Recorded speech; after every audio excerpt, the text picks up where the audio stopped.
Assalamualaikum dan salam sejahtera.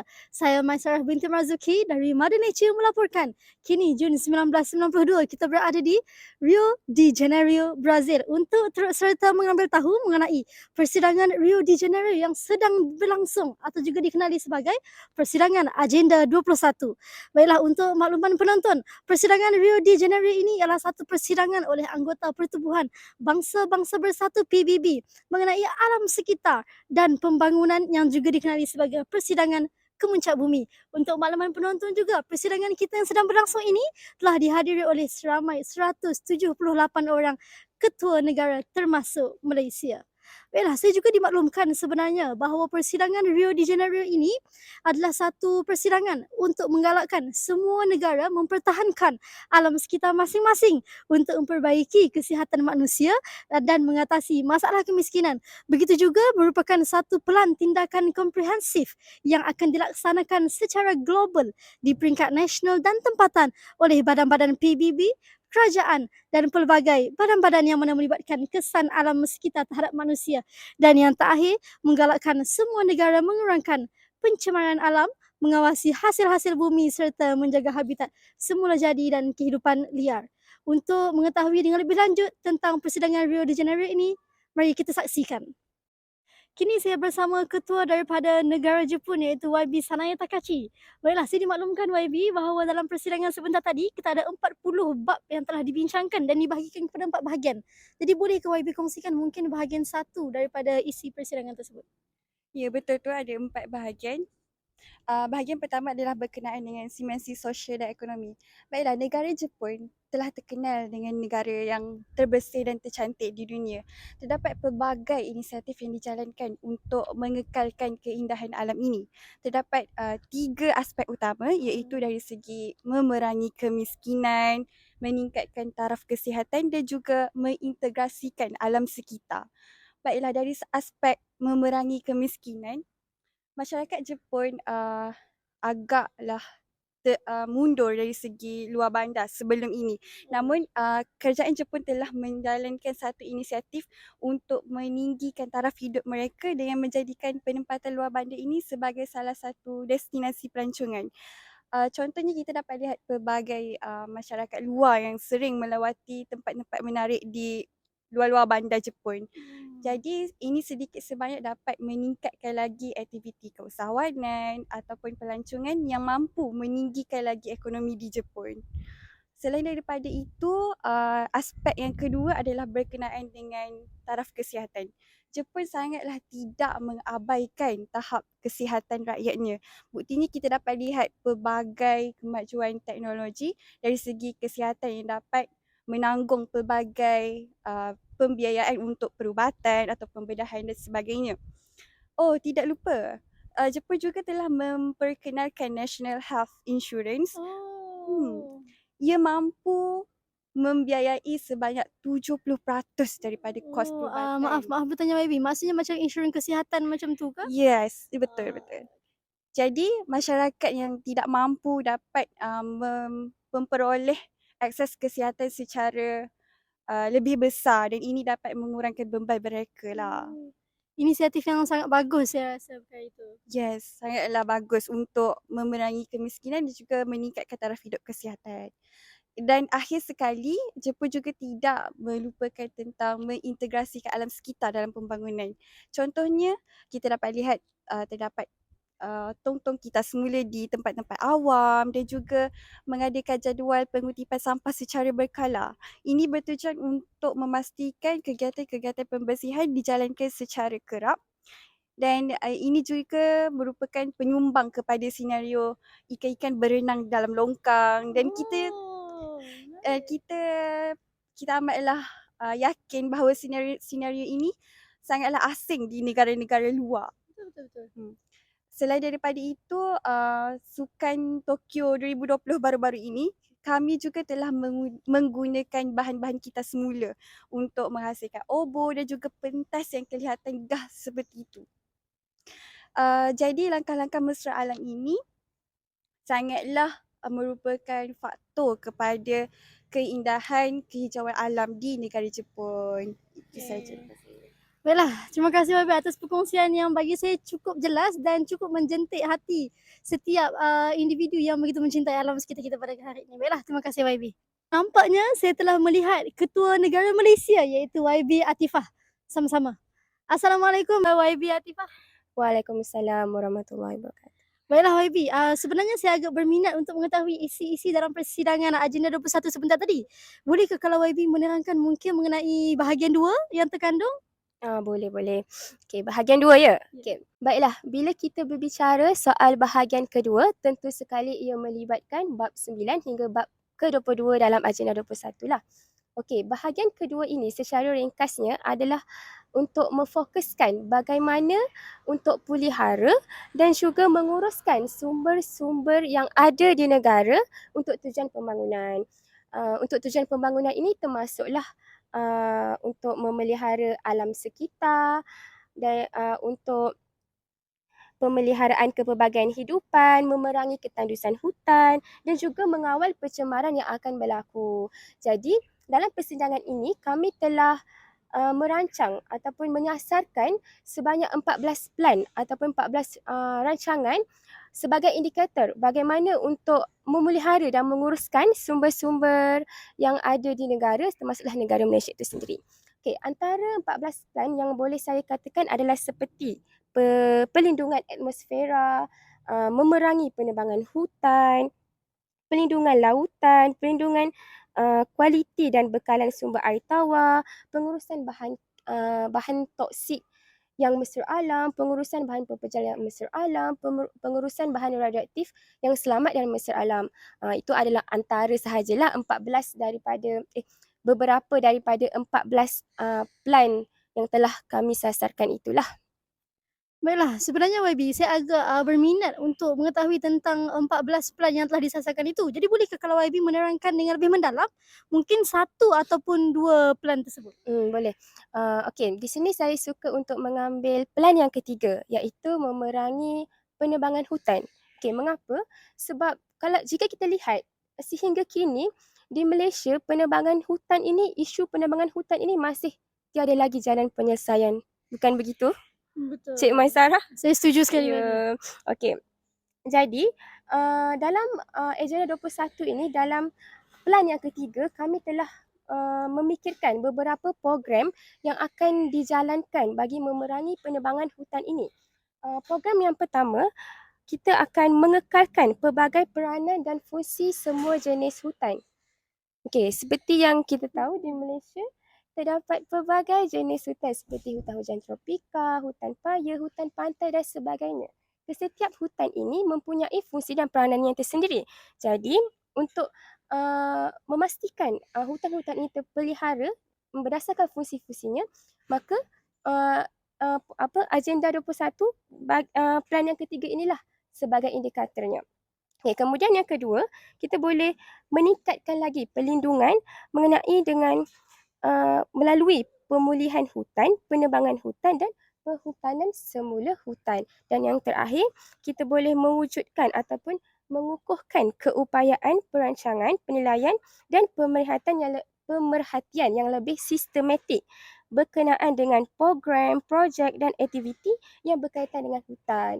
Supaya lepas ni, aktiviti yang berkaitan dengan hutan berkenaan dengan penebangan untuk menghasilkan produk, kita boleh buat dengan teratur dan sistematik. Kita tahu di mana hutan yang perlu diambil sebagai untuk penghasilan produk, di mana hutan yang perlu dipelihara. Okey, itu sahaja beberapa yang boleh saya jelaskan. Baiklah, terima kasih YB atas penerangan yang begitu mendalam sekali.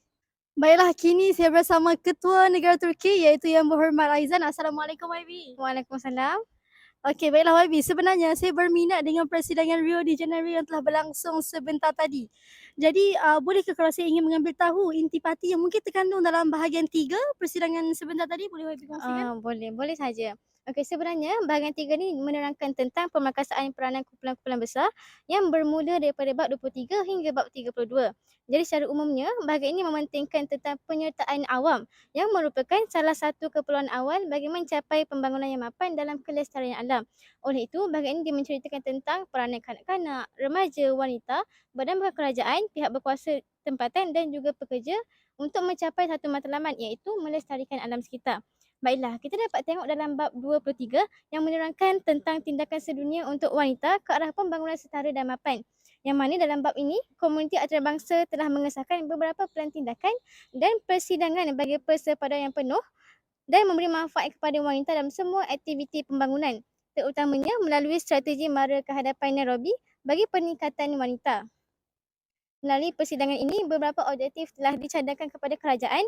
Antaranya adalah untuk melaksanakan strategi mara kehadapan Nairobi bagi peningkatan wanita melalui pengurusan ekosistem kebangsaan dan antarabangsa dalam pengawalan dan kemerosotan alam sekitar.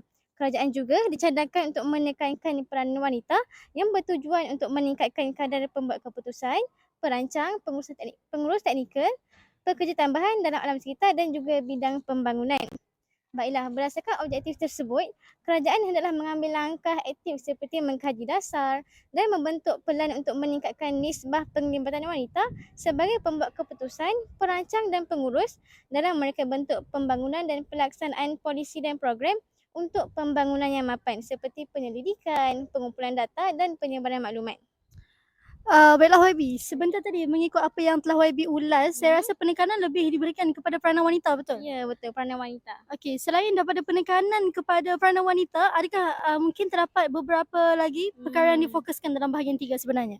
Okey, sebenarnya bahagian 3 ni bukan sahaja menerangkan tentang peranan wanita tapi juga pada perlindungan wanita, yang mana kita dapat lihat bahawa peranan menekankan kepada perlindungan wanita yang mana terdapat beberapa perkara yang memerlukan tindakan segera kepada kerajaan, yang mana kerajaan perlu mengambil langkah segera untuk mengelakkan kemerosotan alam sekitar dan ekonomi di negara yang membangun, yang secara amnya beri kesan kepada wanita itu sendiri. Contohnya dari segi kemarau, penebangan hutan, pemusnahan senjata, bencana alam dan juga buangan toksik beserta akibat daripada kegunaan hasil kimia pertanian yang tidak sesuai. Baik, secara umumnya bahagian 3 ni dia bukan sahaja tentang wanita tapi tentang belia, kanak-kanak dan bagaimana setiap unit masyarakat ni dia ada satu tanggungjawab untuk melestarikan alam sekitar. Oh, setiap lapisan generasi itulah. Ya, setiap lapisan generasi kita nampak macam walaupun kecil tapi dia membawa kepada peranan yang cukup besar untuk melestarikan alam sekitar. Okey, baiklah. okey. Itu sahaja ke YB? Ya, itu sahaja. Baiklah, terima kasih atas penjelasan yang begitu luar biasa lah. Saya rasa sebab menekankan kepada peranan setiap lapisan generasi kan. Okey, baiklah. Terima kasih yang berhormat Aizan. Baiklah, nampaknya setelah melihat wakil daripada negara di Rio de Janeiro sendiri iaitu negara Brazil iaitu YB Dayan. Selamat petang YB. Selamat petang. Okey, baiklah YB. Bagaimana dengan persidangan sebentar tadi berlangsung dengan baik? Okey, baik. Okey, baiklah YB. Saya begitu berminat untuk mengetahui, mungkin YB boleh kongsikan berkenaan bahagian yang keempat. Ada 4 bahagian bukan? Betul. Okey, boleh YB kongsikan mengenai bahagian keempat yang terkandung dalam persidangan sebentar tadi? Okey, bahagian yang keempat ya. Okey, jadi bahagian yang keempat dalam agenda 21 ini merujuk kepada menekankan pelaksanaan, iaitu tentang kaedah-kaedah pelaksanaan untuk mengekalkan pembangunan mampan ataupun alam sekitar di negara-negara yang terlibat. Okey. Jadi kaedah pelaksanaan ini melibatkan beberapa dimensi, iaitu dimensi seperti dimensi teknologi, dimensi sains, dimensi pendidikan dan dimensi mekanisme antarabangsa dan juga mekanisme kewangan. Okay, jadi saya akan huraikan beberapa kaedah-kaedah yang boleh dilakukan dan kaedah-kaedah ini bukan sahaja boleh dilakukan di negara saya dan turut boleh diaplikasikan di kesemua negara yang terlibat. Okay. Jadi saya akan mulakan dengan dimensi yang pertama iaitu dimensi sumber kewangan. Jadi setiap negara mempunyai mempunyai sektor kewangan yang telah dibina sendiri. Okay, jadi sektor-sektor kewangan ini memainkan peranan yang sangat penting dalam memastikan kejayaan untuk pembangunan mampan di negara-negara sendiri. Okay, jadi apa yang perlu dilakukan oleh sektor kewangan ini ialah dengan menerima agenda-agenda yang diusulkan oleh pertubuhan-pertubuhan alam sekitar yang telah diwujudkan di negara masing-masing. Jadi mereka perlu memberikan komitmen mereka terhadap usul yang telah diberikan dengan cara melakukan pembiayaan terhadap usul tersebut, memberikan tanggungjawab mereka dengan mengutamakan vendor ataupun menjadikan kongsi yang committed dalam mengendalikan usul-usul yang telah diberikan. Okay. Jadi dimensi yang kedua ialah dimensi pemindahan teknologi yang perlu dilakukan mengikut kesesuaian alam sekitar dan juga keupayaan negara masing-masing. Okay. Jadi antara satu pemindahan teknologi yang boleh dilakukan ialah dengan mengenalkan sumber teknologi yang boleh diperbaharui di negara masing-masing. Contohnya seperti teknologi hidroelektrik, tenaga solar dan juga tenaga angin. Okay. Penggunaan tenaga seperti ini dapat mengurangkan kadar pelepasan karbon ke udara yang boleh menyebabkan pencemaran udara. Okay. Okay. Jadi ia sangat kontra dengan penggunaan tenaga yang sedang kita gunakan pada zaman sekarang, di mana tenaga ini akan pada satu masa akan habis dan akan meninggalkan kesan yang buruk terhadap negara-negara kita. Okay. Seterusnya saya teruskan dengan dimensi yang ketiga, iaitu dimensi sains dan pendidikan. Okay, langkah yang boleh dilakukan ialah dengan memperkenalkan pendidikan alam sekitar di setiap sekolah-sekolah. Okay. Pendidikan alam sekitar ini merujuk kepada pelbagai aspek yang menjurus ke arah pengekalan alam sekitar yang sejahtera. Jadi setiap negara perlulah untuk menggubal kurikulum mereka dan melibatkan pendedahan yang berkesan yang boleh digunakan untuk mengekalkan alam sekitar.